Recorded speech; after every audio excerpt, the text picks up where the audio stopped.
சப்பாத்திக்கு உருளைக்கிழங்கு மசாலா எப்படி செய்யறதுன்னு வாங்க பார்க்கலாம். ஃபர்ஸ்ட் வந்து ஒரு 5 உருளைக்கிழங்கு வேக வச்சு நல்லா மேஷ் பண்ணி எடுத்துக்கோங்க. அடுத்து ரெண்டு வெங்காயம், 2 பெருவெங்காயம், அப்புறம் 2 தக்காளி, ஒரு 3 பச்சை மிளகா, கொஞ்சம் கருவேப்பிலை, ஒரு பட்டை, பிரிஞ்சி இலை, ஒரு அன்னாச்சிப்பூ, அவ்வளோதான். அப்புறம் கடல மாவு கரைச்சி எடுத்துக்கோங்க. கொஞ்சம் சோம்பு, கடுகு உளுந்து, அப்புறம் மிளகாத்தூள் வீட்டில் அரைச்சிருப்பீங்களா அந்த மாதிரி ஏதாவது ஒரு மிளகாத்தூள், அது அவ்வளோதான். எப்படி செய்யலான்னு பார்ப்போம். ஃபஸ்ட்டு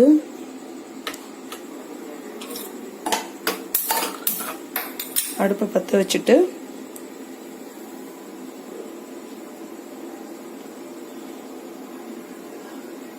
உங்களுக்கு தேவையானது எண்ணெய் விட்டுக்கோங்க. இப்போ நான் செய்கிறது வந்து ஒரு 4 பேருக்கு செய்கிறேன்.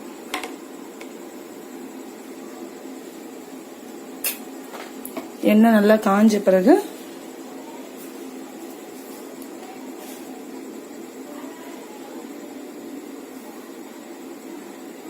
இப்போ எண்ணெய் நல்லா காஞ்சிருச்சு. கொஞ்சம் கடுகு நம்பருக்கு போட்டுக்கோங்க. நல்லா பொரியட்டும்.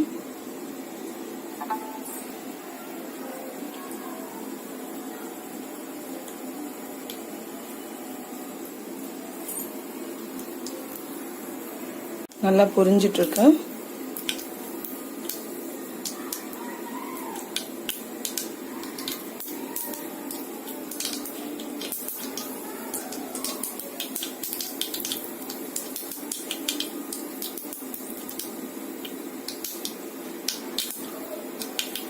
அப்புறம் கொஞ்சம் சோம்பு,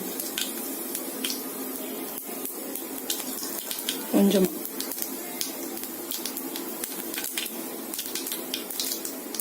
போட்ட பிறகு ஒரு பிரிஞ்சி இலை எடுத்து வச்சோம் இல்லையா, அது எல்லாத்தையும் போட்டுருங்க. அதுக்கப்புறம் லைட்டா உருக்க விட்டு கருவேப்பிலை போட்டுருங்க.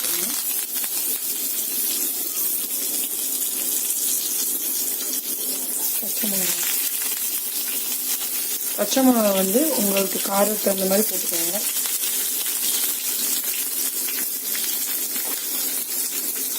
அப்புறம் வெங்காயம்,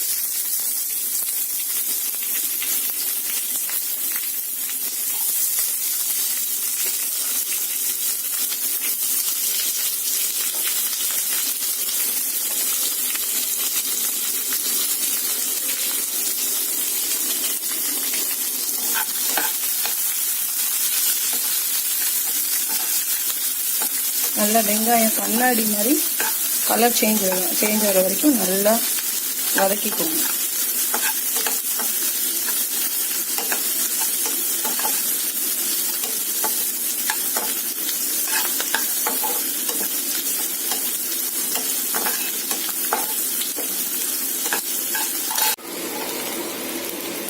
வெட்டி வச்சிருக்க தக்காளியை சேர்த்துருங்க. வெங்காயம் நல்லா வதங்கிடுச்சு. இந்த ஸ்டேஜில் தக்காளி வந்துருக்குங்க. நல்லா மேஷ் ஆகிடணும் வெங்காயமும் தக்காளியும். அதளவுக்கு நல்லா வதக்கி விட்டுருங்க. தக்காளியும் நல்லா வதங்கிடுச்சு.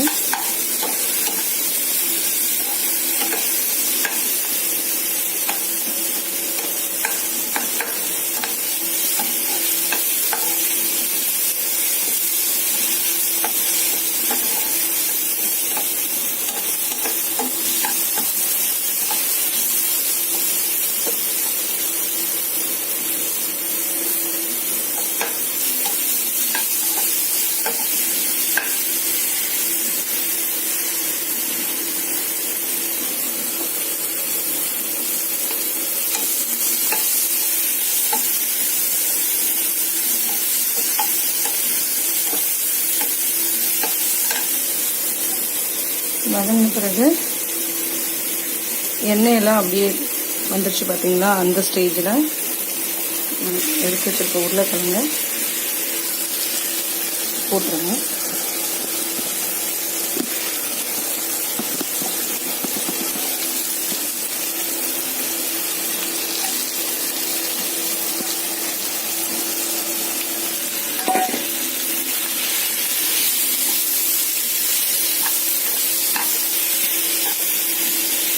உருளைக்கிழங்கு சேர்த்து நல்லா ஒரு கலரி விட்ட பிறகு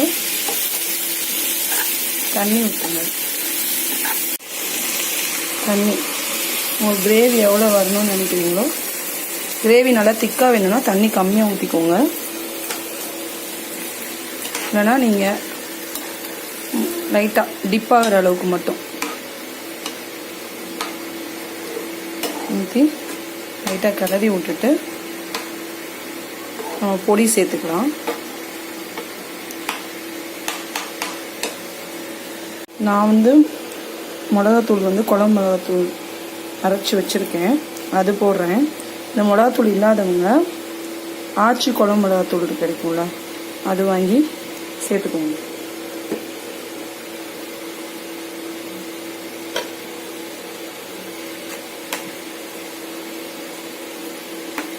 இல்லைன்னா நீங்கள் மல்லித்தூள், மிளகாத்தூள், கரம் மசால் தூள் இது கூட சேர்த்துக்கலாம்.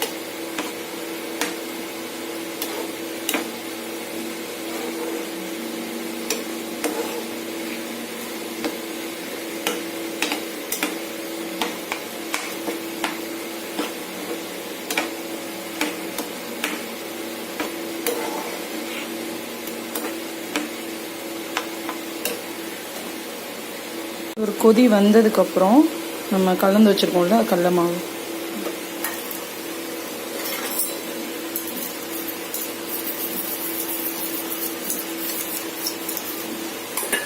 அதை ஊற்றிட்டுருவோம்.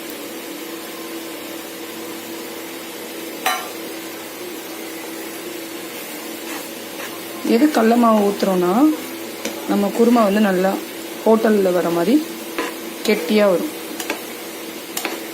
கலருமே உங்களுக்கு நல்ல எல்லோ கலர் கொடுக்கும். டேஸ்ட்டும் பார்த்தீங்கன்னா ஹோட்டல் டேஸ்ட் வரும்.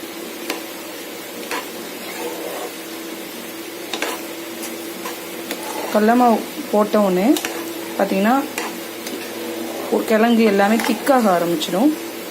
இந்த ஸ்டேஜில் உங்களுக்கு நான் உருளைக்கிழங்கு வேக வச்சு மசிச்சு போட்டிருக்கேன். இல்லை நீங்கள் வேக வைக்கலை டைரெக்டாக போடுறீங்க அப்படின்னா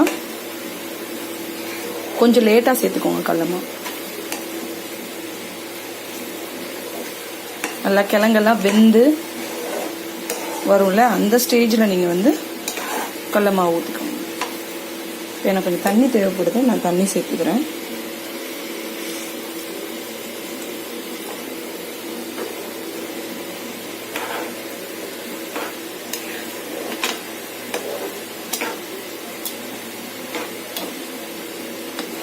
இது நல்லா ஒரு கொதி வரணும். வந்த பிறகு அந்த கடல மாவோட பச்சை வாசனை போன பிறகு ஆஃப் பண்ணிடணும்.